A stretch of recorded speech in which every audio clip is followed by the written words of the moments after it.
اس دنیا کو دارالعمل بھی کہتا ہے، یعنی کام کرنے کی جگہ، کام کرنے کا مقام، اور آخرت کا نام دارالجزا ہے، بدلے کا گھر۔ اے میرے ایمان والو، اس دنیا میں آپ جو کام کریں گے، جیسا کام کریں گے، ویسا اللہ تعالیٰ اس دار میں، اس گھر میں آپ کو بدلا دے گا، ہم کو بدلا دے گا۔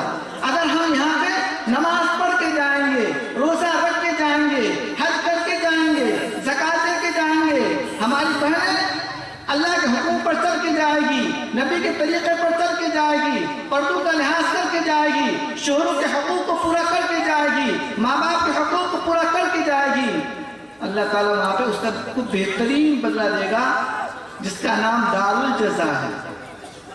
تو دنیا کے کتنے نام ہو گئے؟ ایک نام کیا ہوا؟ بھول گئے؟ ایک نام کیا ہے؟ دنیا کا ایک نام، پہلا نام کیا بتایا میں نے؟ دارالفنا۔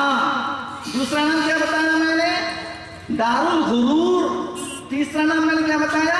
دارالعمل۔ میرے بھائیوں، یہ دنیا یہ کوئی سیر گاہ نہیں ہے، یہ کوئی تفریح گاہ نہیں ہے، یہ کوئی تماشا گاہ نہیں ہے، بلکہ یہ دنیا حقیقت میں امتحان گاہ ہے۔ اللہ تبارک تعالیٰ نے ہم سب کو اس دنیا میں پیدا فرمایا ہے، اور پیدا فرما کر اللہ تبارک تعالیٰ ہم سب کو آزمانا چاہتا ہے کہ ہمارا بندہ دنیا میں ہماری مان کے چلتا ہے یا اپنے من کے مان کے چلتا ہے، ہمارا بندہ ہماری مرضی پہ چلتا ہے یا وہ اپنی مرضی چلاتا ہے۔ اگر ایمان والا اللہ کی مرضی پر چلتا ہے، اپنی مرضی کو قربان کرتا ہے، اللہ کی مرضی پہ چلتا ہے، اللہ اس سے راضی ہو جاتا ہے، اللہ اس کو خوش ہو جاتا ہے، اللہ اس کو دنیا میں بھی نواز دیتا ہے، اللہ اس کو آخرت میں بھی نواز دے گا انشاءاللہ۔ تو میرے بھائیوں، میرے بزرگوں، یہ دنیا ہم سب کے لیے ایک امتحان گاہ ہے، یہ آزمائش کا ایک مقام ہے۔ یہاں ہم امتحان کے لیے بھیجے گئے ہیں، یہاں آزمائش کے لیے ہم بھیجے گئے ہیں، اس لیے ہمیں بڑی محتاط انداز سے زندگی گزارنی ہے۔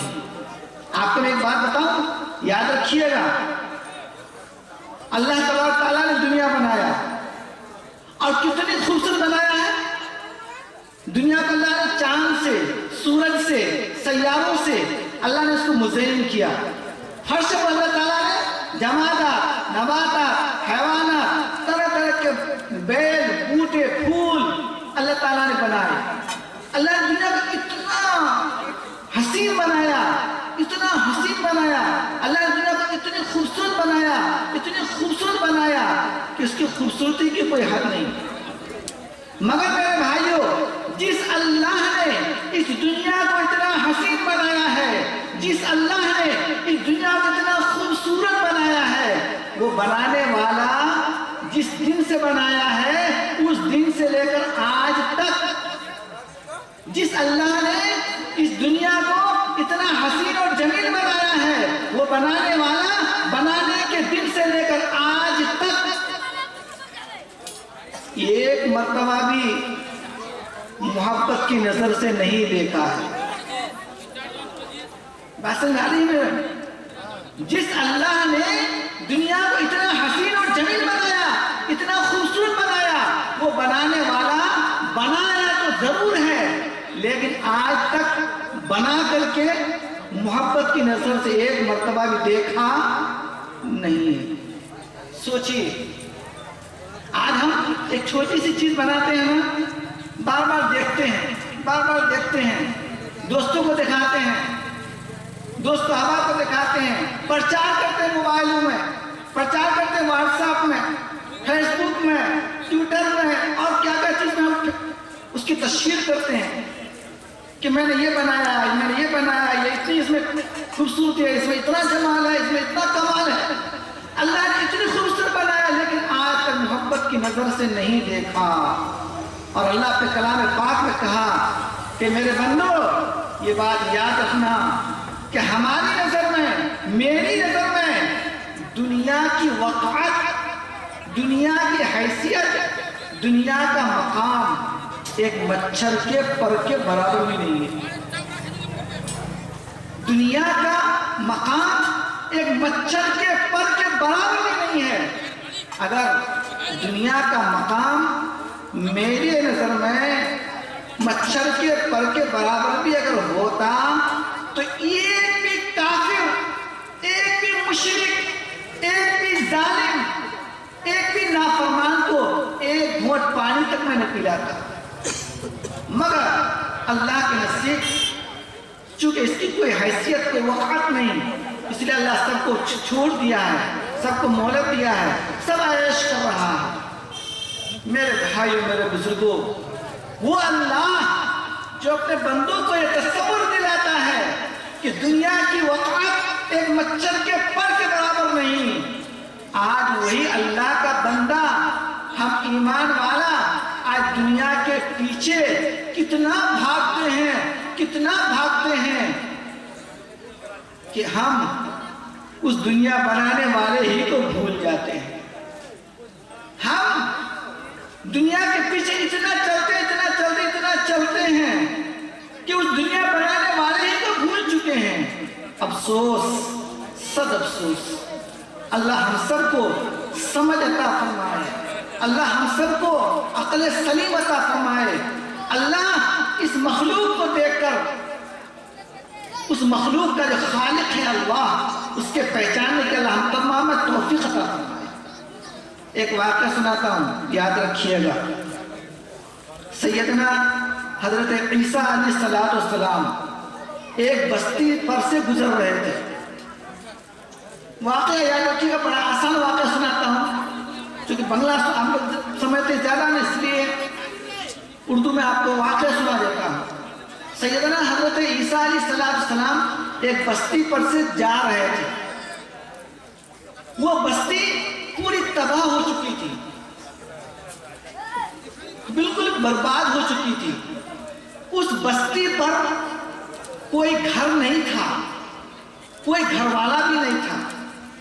سیدنا حضرت عیسیٰ علیہ السلام جب اس بستی پر سے گزرے تو انہوں نے کہا کہ اس بستی والے پر اللہ کا عذاب نازل ہوا تھا۔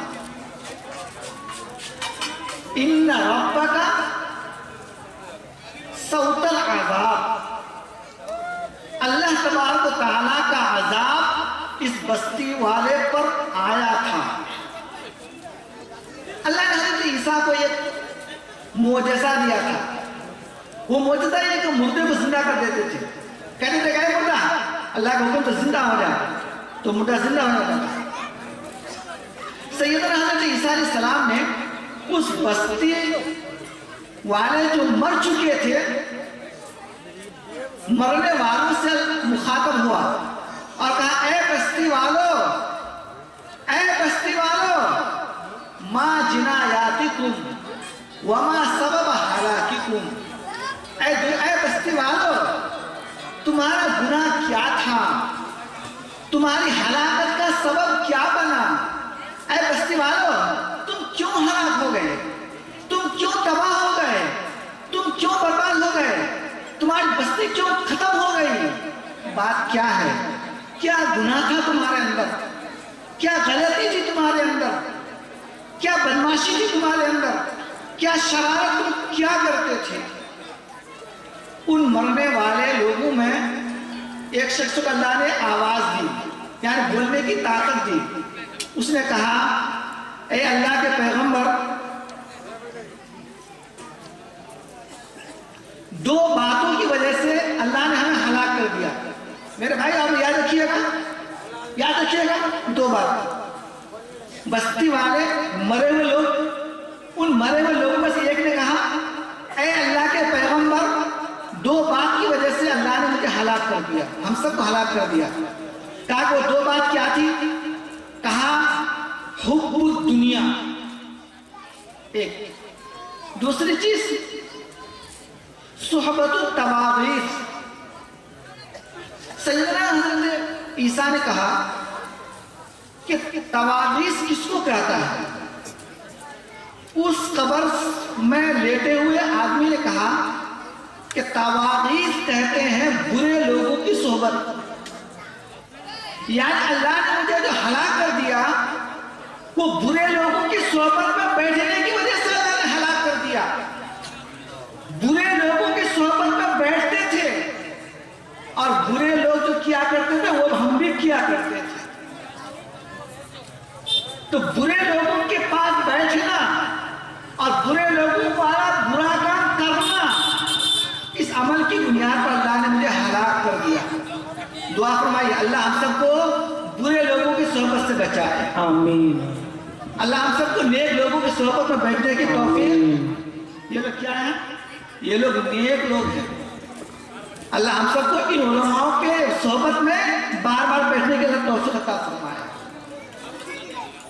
تو مرنے والے نے کیا کہا کہ برے لوگوں کی صحبت کی وجہ سے اللہ نے مجھے ہلاک کر دیا۔ کہا کہ اچھا دوسری وجہ کیا ہے، دوسرا سبب کیا ہے؟ کہا حب الدنیا، دنیا کی محبت نے مجھے ہلاک کر دیا۔ سیدنا عیسیٰ نے کہا کہ دنیا کی محبت کا مطلب کیا ہے وہ بتاؤ۔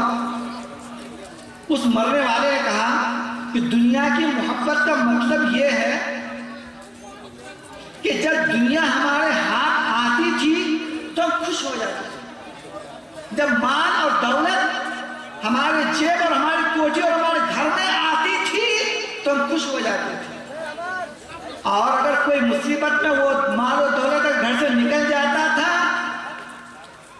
تو ہم مغموم ہو جاتے تھے، ہماری خوشی غمی میں بدل جاتی تھی۔ دولت آتی تھی خوشی ہوتی تھی، دولت جاتی تھی غمی کا شکار ہو جاتے تھے، اور دولت کے کمانے میں، مال کے کمانے میں حلال اور حرام کو دیکھتے نہیں تھے، جائز اور ناجائز کو سمجھتے نہیں تھے، اور جب مال جیب میں آ جاتا تھا تو اس مال کو خرچ کرنے کے وقت میں حلال اور حرام کو دیکھتے نہیں تھے، جائز اور ناجائز کو سمجھتے نہیں تھے۔ میرے بھائی میرے بزرگوں، کتنی پوائنٹ کی بات ہے۔ آج اسی بیماری کے ہم لوگ شکار ہیں، آج اسی بیماری کے ہم لوگ بھی شکار ہیں۔ دولت آئے خوش ہو جاتے ہیں، کوئی مصیبت آ جائے، کوئی بیماری آ جائے، دولت گھر سے نکل جائے، چہرہ پھک ہو جاتا ہے، چہرہ اداس ہو جاتا ہے، مغموم ہو جاتے ہیں، مایوسی چھا جاتی ہے۔ مال کمانے کے لیے ہم حلال حرام کو نہیں دیکھتے ہیں، جائز ناجائز کو نہیں دیکھتے ہیں، بس آنا ہے تو آنا ہے، آنا ہے تو آنا ہے، آتے رہے آتے رہے آتے رہے۔ اور جب خرچ کرنے کی باری آتی ہے، چاہے شادی کے موقع پر ہو چاہے کسی اور موقع پر ہو، تو بے دریغ خرچ کرتے ہیں، وہاں بھی ہم نہیں سوچتے کہ یہ مال جو جا رہا ہے تو حلال راستے میں خرچ ہو رہا ہے یا حرام راستے میں خرچ ہو رہا ہے۔ اللہ ہم سب کو حلال پاکیزہ مال حلال طریقے سے کمانے کی توفیق عطا فرمائے، کہیے آمین آمین آمین۔ اللہ ہم سب کو حرام مال کے کمانے سے اللہ ہم سب کی حفاظت فرمائے، آمین۔ اللہ ہم سب کو حلال مال کو غلط راستے میں خرچ کرنے سے بھی اللہ ہم سب کی حفاظت فرمائے، آمین۔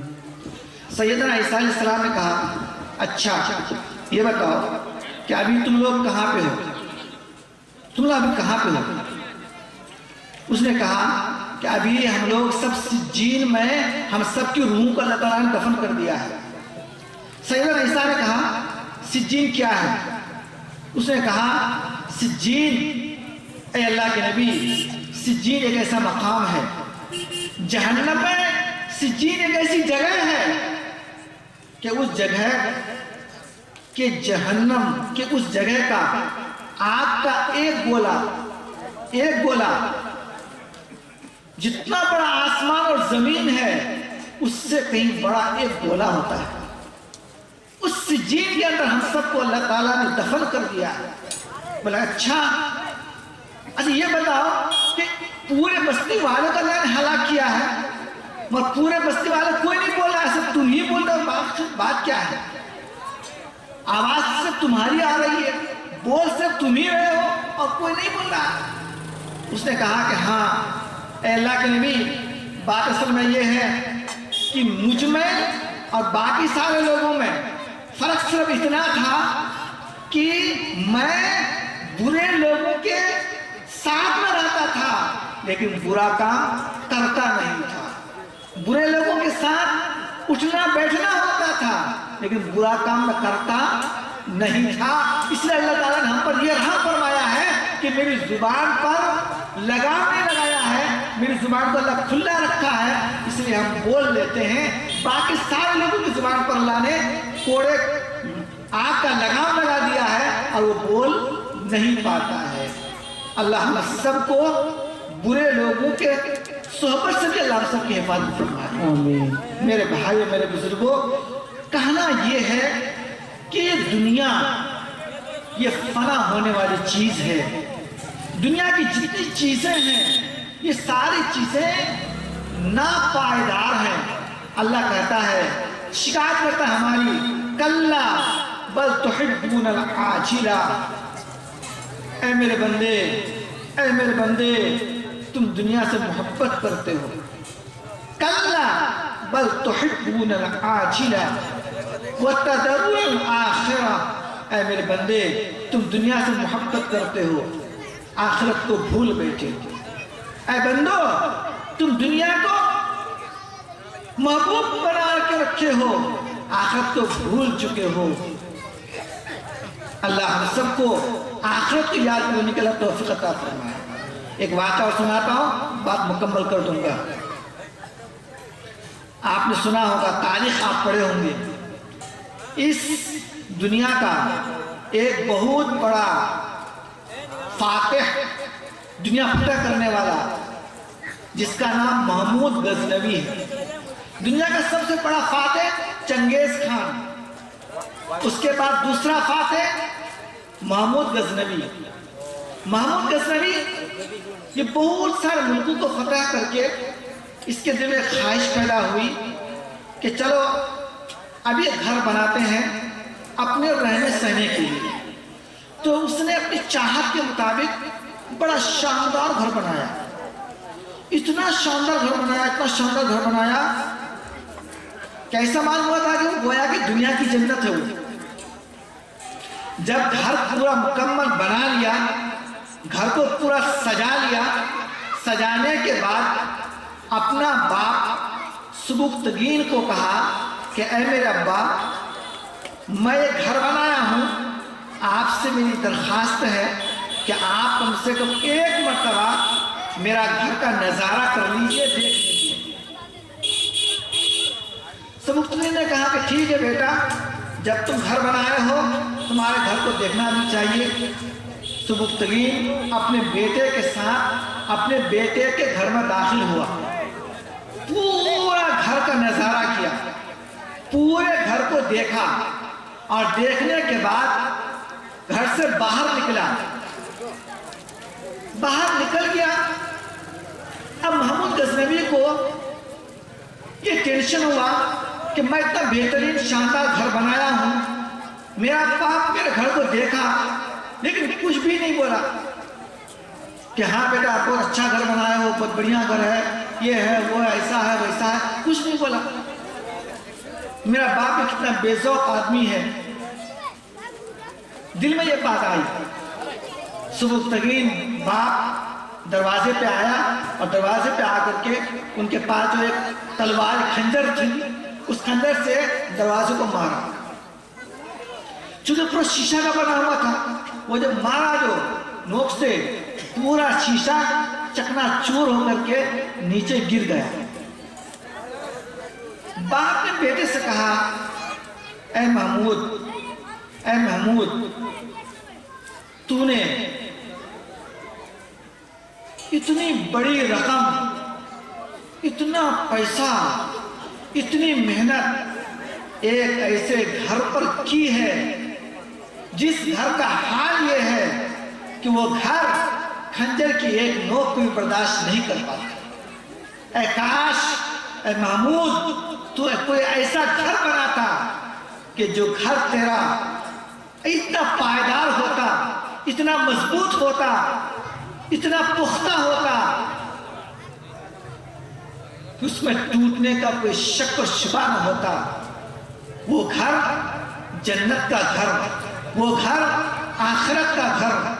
میرے بھائیوں، میرے بزرگوں، آج ہم مٹی کے گھر کو، اینٹ کے گھر کو سنورنے اور سنوارنے میں اتنا لگا دیتے ہیں،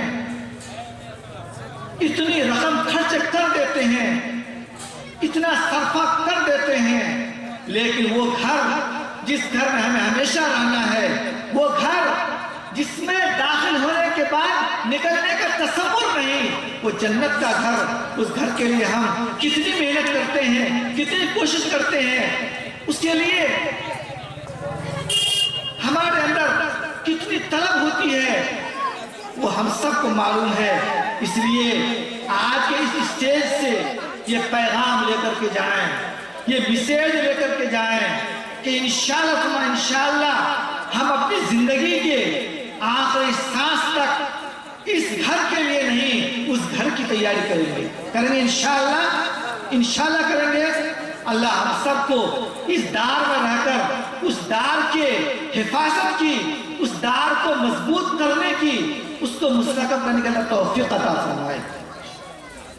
ایک آخری بات 2 منٹ کے آپ سے عرض کر کے مکمل کر دیتا ہوں۔ ابھی ہمارے حضرت بھی آ چکے ہیں۔ آج جو یہ آپ انتظام دیکھ رہے ہیں،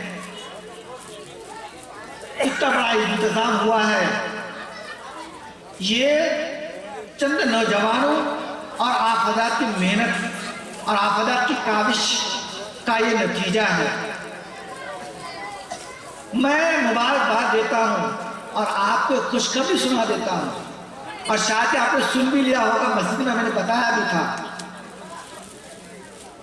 تقریباً اس وقت پورے ہندوستان میں ہر گاؤں میں نوجوانوں کی ایک کمیٹی بنی ہوئی ہے۔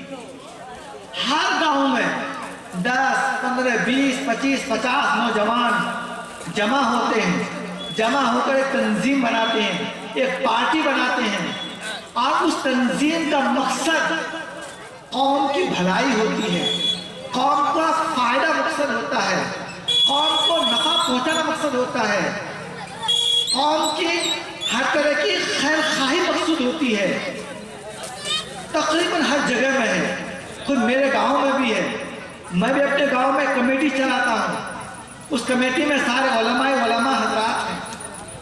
میرے بھائیوں، میرے بزرگوں، صرف اللہ کو راضی کرنے کے لیے، قوم کی بھلائی پیش نظر، آپ کی سرزمین شکتول کا ایک ہونہار لڑکا عزیزی محمد محب الرحمان، وہ بچہ نوجوان ہے، دنیا دار ہے، اسکول کا پڑھنے والا ہے، لیکن علماء سے اس کو محبت ہے، علماء سے اس کو عقیدت ہے، ہمیشہ علماء کے ساتھ ان کا اٹھنا بیٹھنا ہوتا ہے۔ علماء کی رائے اور مشورہ سے اس لڑکا نے، محب الرحمان نے، یہاں کے کچھ لوگوں کو تیار کیا، اور تیار کر کے اسی گاؤں کے چند لوگوں کو تیار کر کے ایک تنظیم بنائی ہے، جس تنظیم کا نام تنظیم الانصار ہے۔ تنظیم الانصار کا مطلب ہے مدد کرنے والی کمیٹی۔ اس کمیٹی کا مقصد کیا ہے؟ اس کمیٹی کا مقصد یہ ہے کہ اس کمیٹی میں جتنے لوگ جڑیں گے، جتنے ممبران ہوں گے، وہ سارے ممبران اور سارے گاؤں کے لوگ اس کمیٹی میں شریک ہو کر اپنی جیب کی کچھ رقم ہر مہینے میں 50 روپیہ، 100 روپیہ، 200 روپیہ جمع کریں گے۔ اس کمیٹی کا ایک بینک ہوگا، اس بینک میں سارے پیسے جمع ہوں گے، اور جمع ہو کر کے وہ پیسے اسٹاک رہیں گے۔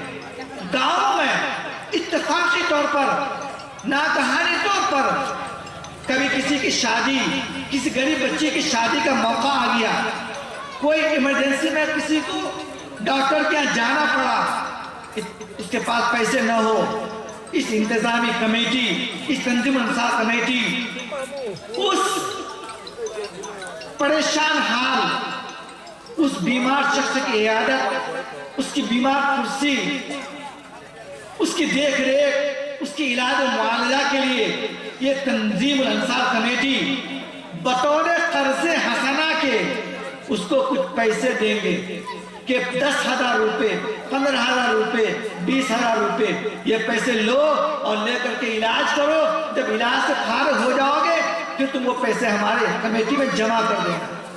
کسی کی شادی کا موقع آیا، پیسے نہیں ہے، پیسے گھٹ گیا، اس تنظیم الانصار کمیٹی کے پاس یہ تنظیم الانصار کمیٹی اس شادی والے کی مدد کرے گی، بطور قرض حسنہ کے پیسے دے گی کہ شادی کا موقع ہے، پریشانی ہے، شادی کے معاملے کو حل کر لے، پھر اس کے بعد وہ پیسے وصول کرے گی۔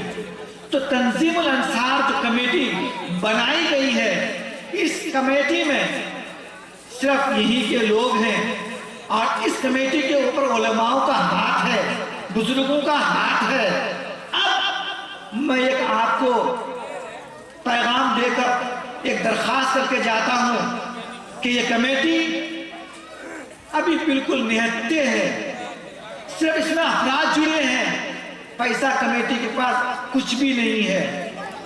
آپ سب کی ذمہ داری ہے کہ آپ سب اس کمیٹی کو سمجھیں، اس کمیٹی میں کچھ اپنی خاص رقم اس کمیٹی میں جمع کریں، تاکہ ناگہانی طور پر جب مصیبت میں کوئی شخص پھنس جائے، اس کمیٹی کی طرف سے اس کی اعانت ہو، اس کی مدد ہو، اس کی خبر گیری ہو، اور اس پیسے سے اس کا کام سنبھالا جائے، اور وہ آدمی سود سے بچ جائے، وہ آدمی چوری سے بچ جائے، وہ آدمی ڈاکہ زنی سے بچ جائے، وہ آدمی اس کے پاس ہاتھ پھیلانے سے بچ جائے۔ تو صرف چوری سے بچانے کے لیے، ڈکیتی سے بچانے کے لیے، یہاں وہاں ہاتھ پھیلانے سے بچانے کے لیے، رشوت سے بچانے کے لیے، سود سے بچانے کے لیے یہ کمیٹی آگے بڑھی ہے۔ اس کے ارادے بہت سارے ہیں، ان ارادوں میں سے ایک ارادہ اس کا یہ بھی ہے کہ یہ کمیٹی کے تحت سال میں ایک مرتبہ اس طرح چھوٹا چھوٹا پروگرام بھی اس انتظامی کمیٹی کی طرف سے ہوگا انشاءاللہ۔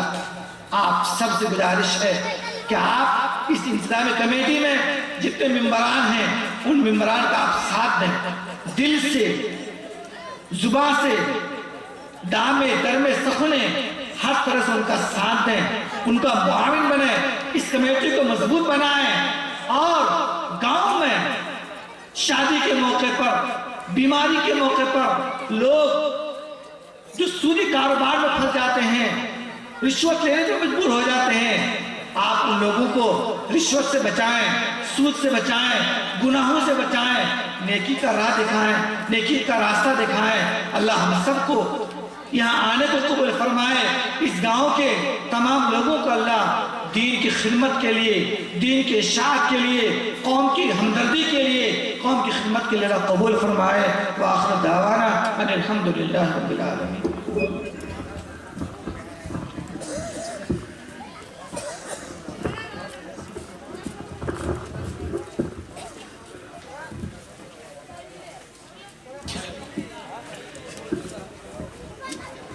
کیمرہ کو چکر لگا یہ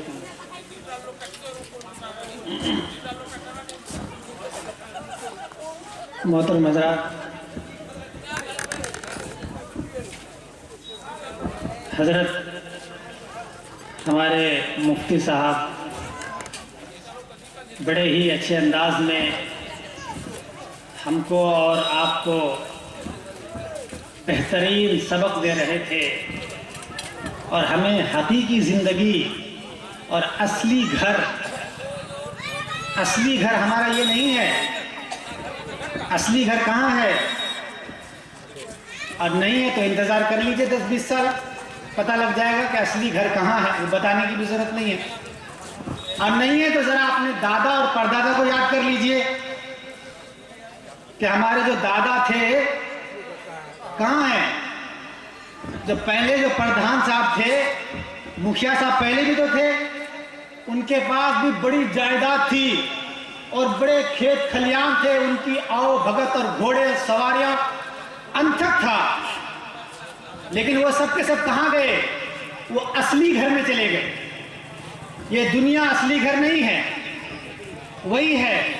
ایک مالدار نے اپنے قبر کے اوپر لکھوا دیا تھا قاری صاحب، انہوں نے قبر پر یہ لکھا کہ بھری بزم میں کوئی پارسا تو ٹھہرے پہلے، بھری بزم میں پہلے کوئی پہلے پارسا تو ٹھہرے، پھر مجھے میرے جرم کی سزا دی جائے، پھر مجھے میرے جرم کی سزا دی جائے۔ اور مال و دولت پہ میں بھی بڑا اتراتا تھا، مال و دولت پہ، قبر والا لکھ رہا ہے کہ قبر کے اوپر لکھ دینا کہ مال و دولت پہ میں بھی بڑا اتراتا تھا، مالداروں کو میری قبر دکھا دی جائے، مالداروں کو ذرا قبر دکھا دی جائے۔ اسی لیے آپ سے گزارش ہے کہ جس بچے کے لیے، اپنے گھر کے، اپنے بیٹا کے لیے، بیٹی کے لیے آپ حلال اور حرام کو بھی نہیں دیکھتے، ہم اچھے اور برے کی بھی تمیز نہیں کرتے، اور اس کے لیے صحیح ہو یا غلط اس کو جمع کرتے ہیں، اور پھر اپنے بیٹے کو اچھا سبق نہیں دیتے، اچھی تعلیم نہیں دیتے، اچھی بات اس کو نہیں بتاتے، اس کے لیے حرام اور حرام جمع کرتے کرتے اس کو جوان کرتے ہیں اور اس کے لیے ایک بڑا سا محل بناتے ہیں، اور پھر انتقال ہو جاتا ہے، آدمی مر جاتا ہے۔ اب مر جانے کے بعد اس کا بیٹا اس دن، جس دن باپ مرتا ہے اس دن رو لیتا ہے، او ابا ایسے تھے ویسے تھے، رو لیا۔ آپ ایمانداری کے ساتھ بتائیں کہ 3-4 مہینے کے بعد، 1 سال کے بعد اس گھر میں کیا ہوتا ہے؟ پھر روتا ہے کوئی؟ پھر کوئی روتا ہے اس گھر میں؟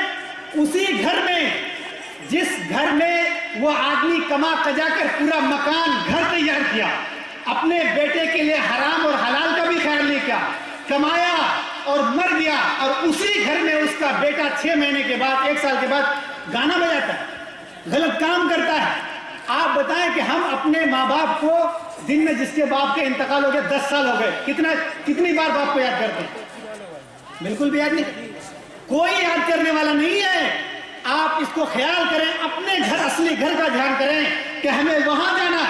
یوم یفر المرء من اخیہ وامہ وابیہ وصاحبتہ وبنیہ، قرآن نے کہا ابھی تو اپنے بیٹے کے لیے حرام لا رہے ہو نا، حلال اور حرام کو نہیں دیکھتے، قیامت کے دن بیٹا، جس بیٹے کے لیے تم نے سب کچھ کیا، قیامت کے دن وہ بیٹا تم سے بھاگے گا، کہہ رہے میرا باپ ہے، کہیں ایک نیکی نہ مانگ لے۔ اللہ اکبر، جہنم کی دہتی ہوئی آگ ہے، کہیں میرا باپ اگر مجھ سے ایک نیکی مانگ لیا اور میری نیکی کم ہو گئی اور مجھے جہنم میں جانا پڑ جائے تو میرا کیا ہوگا؟ تو وہی بیٹا باپ سے چھپے گا، وہ بیوی جو شوہر کے لیے سب کچھ کرنے کے لیے تیار ہے، اس دن اس کی بیوی اپنے شوہر سے بھاگے گی، ماں بیٹی سے اور بیٹی ماں سے بھاگے گی، کوئی کسی کا ساتھ دینے والا نہیں ہوگا کہ میرا باپ کہیں مجھ سے ایک نیکی نہ مانگ لے۔ اسی لیے دھیان یہ کریں کہ اپنے اصلی گھر کا بھی خیال کریں کہ ہم یہاں کے نہیں ہیں۔ موت، شاعر نے کہا کہ موت سے کس کو رستگاری ہے، کس کو چھٹکارا ہے، موت سے کس کو رستگاری ہے، آج ان کی تو کل ہماری باری ہے، ہم کو بھی جانا۔ یہ میری ماں اور بہنیں جو پردے کے نیچے سے سن رہی ہیں وہ بھی کان کھول کر سنیں، کیونکہ حضرت عورتوں کے اندر بھی بڑا شرک اور بدعت کا معاملہ چل پڑا، بڑا شرک اور بدعت۔ وہ اللہ پر بھروسہ نہیں، جس نے دنیا بنایا اس پر یقین نہیں، یقین کہاں جم گیا؟ پیر صاحب کے قبر پر۔ ہم یہ نہیں کہہ رہے کہ پیر صاحب غلط ہیں، ہم غلط ہیں، ہم غلط ہیں، ہم کو پتہ نہیں کہ ہمیں کہاں جانا چاہیے۔ آپ لوگ ایمانداری سے بتائیں اس دنیا میں کتنے نبی آئے؟ کتنے نبی آئے؟ 1,24,000 نبی۔ اللہ کے بعد جو سب سے بڑا مقام ہوتا ہے، سب سے اونچا مقام نبی کا ہوتا ہے، نبی سے اونچا کوئی نہیں، نبی سے اونچا ڈائریکٹ اللہ ہے، اللہ کے بعد نبی، تو نبی ہیں 1,24,000، اور نبی سے جو نیچے ہیں وہ صحابی ہیں۔ صحابی کتنے ہیں؟ 1,44,000 صحابی ہیں۔ اچھا تابعی کتنے ہیں؟ تابعی 10, 20 لاکھ 30 لاکھ سے بھی زیادہ ہیں، اور تبع تابعی کتنے ہیں؟ وہ کروڑوں کی تعداد میں ہیں۔ وہ سب کے سب اچھے انسان تھے، ولی تھے۔ اگر سب کی قبر بنا دی جائے اور سب کا مزار بنا دیا جائے تو سوچئے کیا ہوگا؟ کہیں جگہ ملے گی خالی؟ وہ چلیے گا، پھر پیر صاحب آ گئے، پھر ہر جگہ پیر ہی پیر ملیں گے، کوئی جگہ تو خالی ملے گی نہیں۔ یہ ہم اور آپ کو بیوقوف بنایا گیا۔ یہ آپ حضرات سمجھنے والی بات ہے کہ نہیں؟ اگر پیر کو ہر اچھے انسان پیر ہوتے نا تو اچھے انسان تو کروڑوں کی تعداد میں گزرے، اور سب کی اگر سب کا مزار بنا دیا جائے تو کوئی جگہ خالی ملے گی؟ کوئی نہیں ملے گی۔ سوچنے کی بات یہ ہے کہ یہ جو اسلام آیا ہے کہاں سے آیا؟ ارے اسلام یا انڈیا میں نکلا تھا کیا؟ اسلام عرب سے آیا نا۔ نبی کہاں پیدا ہوئے تھے؟ عرب میں۔ عرب میں تو جو لوگ حاجی لوگ حج کرنے کے لیے جاتے ہیں تو ان سے پوچھے کہ وہاں کتنے مزار ہیں۔ یہ سارا مزار اور سارا پیر انڈیا میں کیوں ہو جاتا ہے؟ یہ تو سوچو نا بھائی، ارے پورے عرب سے جہاں پر نبی آئے، نبی عرب میں پیدا ہوئے نا، سارے اچھے انسان سب صحابہ وہی ہیں، صحابہ سارے کے سارے وہی، سارے اچھا انسان وہی، اسلام وہیں پر آیا، اسلام وہیں سے پھلنا پھولنا شروع ہوا، تو وہاں جا کے دیکھو کتنا مزار ہے۔ یہاں پر کتنے مزار، یہاں ہر جگہ آپ کو پیر تو بتائیں۔ تو ہمیں اس لیے ہم نے کہا پیر تو ہمارے ہیں، غوث ہمارے ہیں، کتب ہمارے ہیں، لیکن ہم نے غلط سبق پڑھ لیا، ہم سمجھے نہیں۔ ہمیں جانا کہاں چاہیے؟ اللہ کے رسول کے پاس ایک آدمی آیا اور کہا کہ بتاؤ پوری دنیا میں سب سے اچھی جگہ کون سی ہے؟ اللہ کے رسول سے سوال کیا۔ کیا سوال کیا؟ کہ پوری دنیا، پوری زمین، پوری دھرتی میں سب سے اچھی ای البقاع خیر، پوری دھرتی میں سب سے اچھی جگہ کون سی ہے؟ تو اللہ کے نبی نے کہا کہ بھائی مجھے تو پتہ نہیں ہے، اس لیے کہ مجھے بتانے والا تو اللہ ہوتا ہے، فرشتہ ہوتا ہے۔ ہاں فرشتہ اگر ہم کو آ کر کے بتا دے کہ سب سے اچھی جگہ کون سی ہے تو ہم بتا سکتے ہیں۔ تو حضور صلی اللہ علیہ وسلم نے یہ کہا، یعنی نبی نے یہ کہا کہ میں جبرائیل سے پوچھ کر بتاؤں گا کہ سب سے اچھی جگہ کون سی ہے۔ ارے سب سے اچھی جگہ میں جانا چاہیے نا انسان کو، تو اب دھیان رکھیے کہ سب سے اچھی جگہ کون سی ہے۔ تو جبرائیل علیہ السلام یعنی فرشتہ اللہ کے نبی کے پاس آئے اور آ کر کہا، حضور نے پوچھا یا جبرائیل ای البقاع خیر۔ اے محب الرحمن بھائی آپ بھی تشریف رکھیں، اور جو ہے آپ بہت خوبصورت انسان ہیں، اللہ تعالیٰ آپ کو جو ہے ترقی سے نوازے۔ یہ ہمارے جو حضرات جو کھڑے ہیں وہ بھی اگر بیٹھنا چاہے تو بیٹھ جائیں، زیادہ دیر ہم جو ہے پروگرام کو نہیں چلائیں گے۔ ہم نے کہا آپ کی نیند کا جو ہے پورا خیال کیا جائے گا۔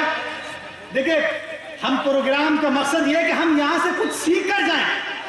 اگر ہم یہاں سے کچھ سیکھ کر نہیں جا رہے ہیں تو میرا یہاں آنا بیکار، آپ کو یہاں بیٹھنا بیکار ہی ہے نا۔ پھر تو کیا ضرورت ہے ہمیں یہاں پر ہم اتنی دیر یا پوری رات جگ کر یہاں باتیں کرنے کی؟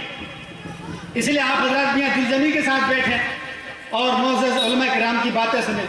ہم یہ کہہ رہے تھے کہ حضور نے پوچھا جبرائیل سے ای البقاع خیر، اے جبرائیل یہ بتاؤ کہ سب سے اچھی جگہ کون سی ہے؟ سب سے اچھی جگہ۔ جبرائیل نے کہا لا اعلم، مجھے بھی نہیں پتا، مجھے بھی نہیں پتا کہ سب سے اچھی پوری دھرتی میں سب سے اچھی جگہ کون سی، مجھے بھی نہیں پتا۔ حتی اسأل اللہ، یہاں تک کہ میں اللہ سے پوچھ لوں، کیونکہ تو فرشتہ ہے وہ اللہ سے۔ تو جبرائیل علیہ السلام اللہ کے پاس گئے اور اللہ سے پوچھا کہ اے اللہ آپ کی اس دھرتی میں سب سے اچھی جگہ کون سی ہے؟ تو اللہ نے بتایا خیر البقاع مساجد، کہ سب سے اچھی جگہ مسجد ہے۔ مسجد کیا بتایا کہ سب سے اچھی جگہ مسجد ہے۔ تو آپ دیکھیے کہ مسجد میں کتنے لوگ جاتے ہیں اور ادھر کتنے لوگ جاتے ہیں۔ تعجب کی بات ہے کہ کون ادھر لے جاتا ہے بھائی؟ کوئی مدرسے کا پڑھا لکھا سرٹیفکیٹ والا آدمی اگر کہے کہ ہاں چلو بھائی، یہ تو گاؤں والے لوگ ڈھول دھماکہ بجانے والے لوگ جاتے تو بھیڑ جمع ہو جاتے، سب وہیں جا کر سمجھتے۔ عورتیں خاص طور پر عورتیں سنیں، وہ یہ سمجھتی ہے کہ بیٹا مزار سے ملتا ہے، نعوذ باللہ من ذالک۔ سنو میری بات، بیٹا دینے والا بیٹی دینے والا اس اللہ کے علاوہ روئے زمین پر کسی کی اتنی مجال نہیں, طاقت نہیں کہ وہ اولاد دے دے.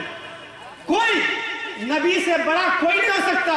نبی کی بیوی عائشہ ہم سب کی ماں, اس نے خواہش کی کہ اے اللہ کے نبی آپ تو نبی ہیں, ہم آپ کی وائف آپ کی بیوی ہیں, آپ ہمیں اولاد عطا کریں. ہمیں کیونکہ حضرت عائشہ کی اولاد نہیں تھی, تو حضور صلی اللہ علیہ وسلم نے عائشہ سے کہا کہ اے عائشہ میں نبی ہوں تو کیا ہوا, میرا مقام اللہ کے بعد سب سے اونچا ہے تو کیا ہوا, لیکن اولاد دینا نہ دینا یہ اللہ اپنے ہاتھ میں رکھا. جس کو چاہے اولاد دے گا, جس کو چاہے اولاد نہ دے, یہ اللہ کے اختیار میں ہے. تو بہرحال یہ تو میں موقع نہیں تھا کہ میں حضرت کے سامنے اس طرح کی باتیں کروں, چونکہ آپ کے ہر دل عزیز مقرر یہاں پر تشریف لا چکے ہیں, وہ حضرت والا خطاب فرمائیں گے. پھر ان کے بعد اگر آپ لوگوں کی چاہت ہوگی تو ایک غزل پیش کر دیا جائے گا, ورنہ پھر ہمارے حضرت مولانا قاری نعمت اللہ صاحب چند کلمات کے بعد دعا کریں گے, اور دعا کر کے ہم لوگ چلے جائیں گے. ایک شعر پڑھتا ہوں اور اس شعر پڑھنے کے بعد حضرت کو آپ کے حوالہ کرتا ہوں. حضرت قاری صاحب شعر یہ ہے, اگر میں کہہ پاؤں مجھے یاد آ جائے تو, بھول گئے تو پھر کوئی بات نہیں. شعر یہ ہے کہ سب کچھ لکھا ہوا ہے خدا کی کتاب میں. یہ خاص طور پر عورتوں کے لیے کہہ رہا ہوں. سب کچھ لکھا ہوا ہے, صاف صاف آواز آ رہی نا, سب کچھ لکھا ہوا ہے خدا کی کتاب میں, جتنی بھی خوبیاں ہیں رسالت مآب میں. اب میری ماں اور بہنیں توجہ کریں, اگر سمجھ پا رہی ہوں کہ سب کچھ لکھا ہوا ہے خدا کی کتاب میں, جتنی بھی خوبیاں ہیں رسالت مآب میں. بے پردگی سے ہوتا ہے ناراض وہ خدا. بے پردگی سے, بے پردگی کا چل پڑا, حیا ختم ہے. میری بہنوں غور سے سنو, بے پردگی سے ہوتا ہے ناراض وہ خدا, بے پردگی سے ہوتے ہیں ناراض مصطفیٰ, بے پردگی سے ہوتا ہے ناراض وہ خدا. اسلامی بہنوں گھر سے نکلنا نقاب میں, اسلامی بہنوں گھر سے نکلنا نقاب میں, اور تم کو ملے گی عزت رہو تم بھی اس طرح. تم کو ملے گی عزت رہو تم بھی اس طرح. رہتی تھی جیسے فاطمہ زہرا حجاب میں, رہتی تھی جیسے فاطمہ زہرا حجاب میں.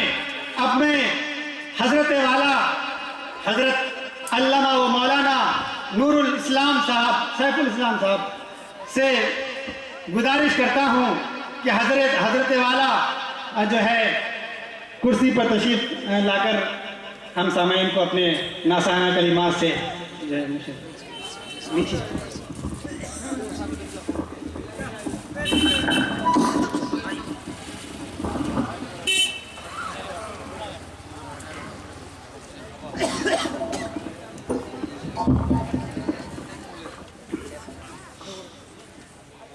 ভাই সর্বপ্রথম তো এতক্ষণ আপনারা তো উর্দু জগতে ছিলেন, আর আমি তো বাঙালি বক্তা, বাংলা বুঝতে অসুবিধা নেই তো। প্রথম কথা বলি, যিনি সঞ্চালক তিনি কিছু শব্দের সঙ্গে অত্যাচার করে ফেলেছেন।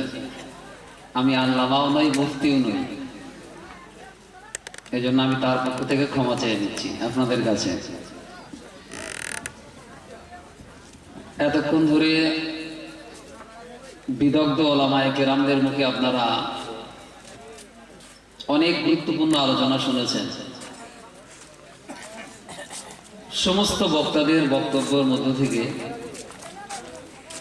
একটা বিষয় সকলের কাছে স্পষ্ট হয়েছে যে আমরা সকলেই প্রচন্ডভাবে দিন হারিয়েছি, শরিয়তকে বিদায় দিয়েছি। আমাদের মধ্যে হারাম ফুটে ফুটে ভরে গেছে। মায়েদের মধ্যে পর্দা নেই, মায়েরা বন্ধনের লোনে আটকে যাচ্ছে, মাজারে যাচ্ছে, বিবাহ এবং অন্যান্য অনুষ্ঠানে তাদের বেপরদা হওয়া, ইসলাম বিরোধী কৃষ্টি কালচারে ডুব দেওয়া, সাধারণ ব্যাপার হয়ে উঠেছে। এই বিষয়গুলো তো শুনছিলাম। তো এতক্ষণ আমরা এই বিষয়গুলো শুনেছি এবং তার প্রতিকার কি করতে হবে করণীয় শুনেছি।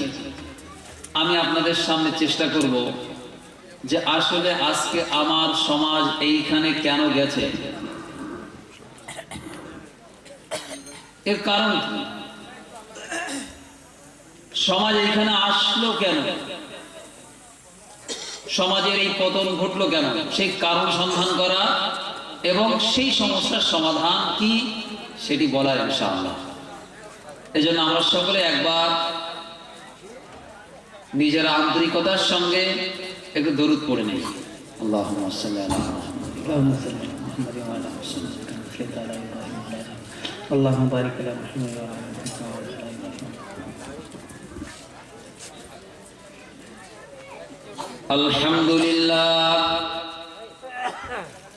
الحمد لله نحمده ونستعينه ونستغفره ونؤمن به ونتوكل عليه ونعوذ بالله من شرور أنفسنا ومن سيئات أعمالنا. من يهده الله فلا مضل له ومن يضلله فلا هادي له. ونشهد أن لا إله إلا الله وأشهد أن محمدا عبده ورسوله. أما بعد قال الله تعالى في كلامه المجيد فأعوذ بالله من الشيطان الرجيم.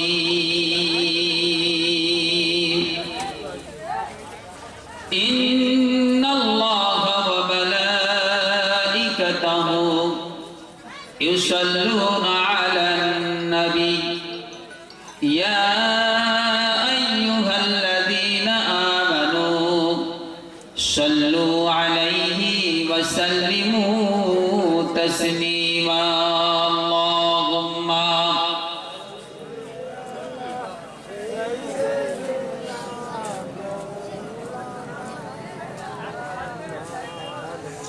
وعلى آل سيدنا كريم السجايا كريم السجايا جميل الشيام نبي البرايا شفيع الأمم محمد بشر ليس كالبشر بل هو يقوت بين الحجر. اللهم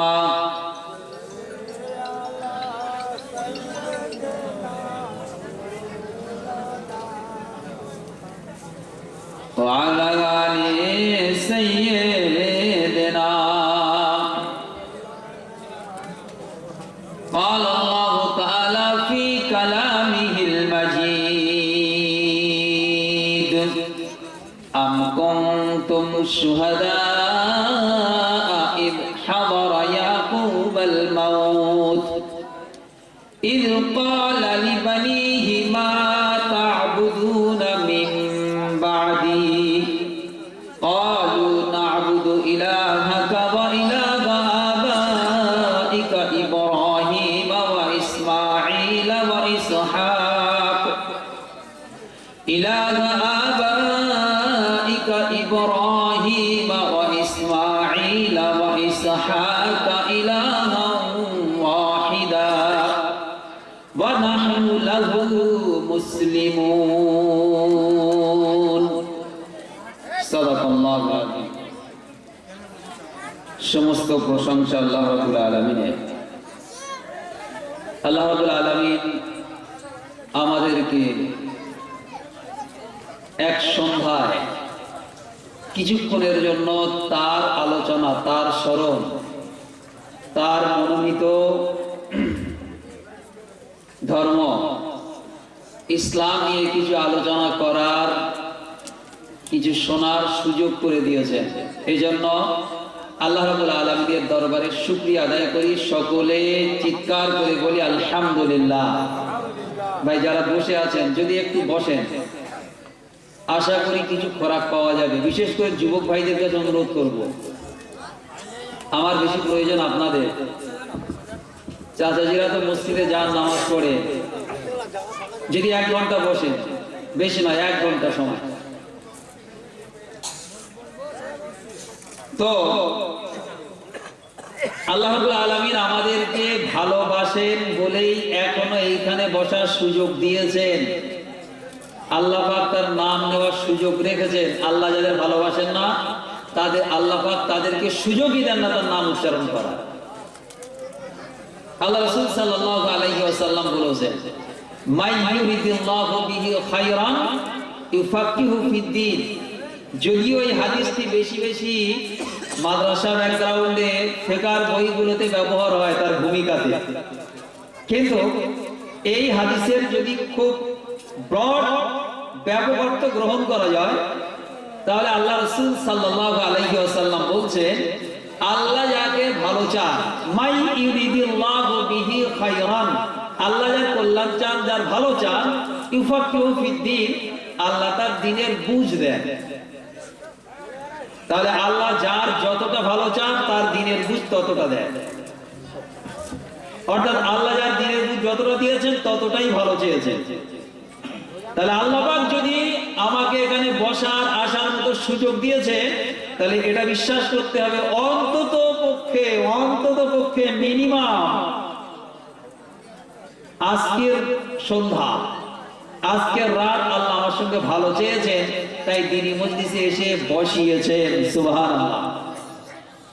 এখন যদি আমার এই ভালো চাওয়াটা যদি ইমাজিন না করি, আমি যদি এটাকে যদি আমি কল্পনা করতে না পারি, আমি যদি ভাবতে না পারি আল্লাহ ভালো চাইছে, তাহলে আর আল্লাহ পাক আর কিছু করবেন না।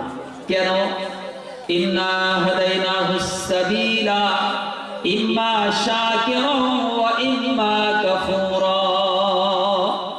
আল্লাহ পাক জানিয়ে দিয়েছেন, বান্দা, ইন্না হাদাইনাহুস সাবিলা, আমি আল্লাহ রাস্তা দেখিয়ে দিয়েছি তোমাদেরকে, ইম্মা শাকিরান ওয়া ইম্মা কাফুরা। এরপর বান্দা হতে পারো তুমি কৃতজ্ঞতা প্রকাশকারী বান্দা, তুমি শাকির বান্দা, কিংবা হতে পারো অকৃতজ্ঞ বান্দা অর্থাৎ কাফুর বান্দা।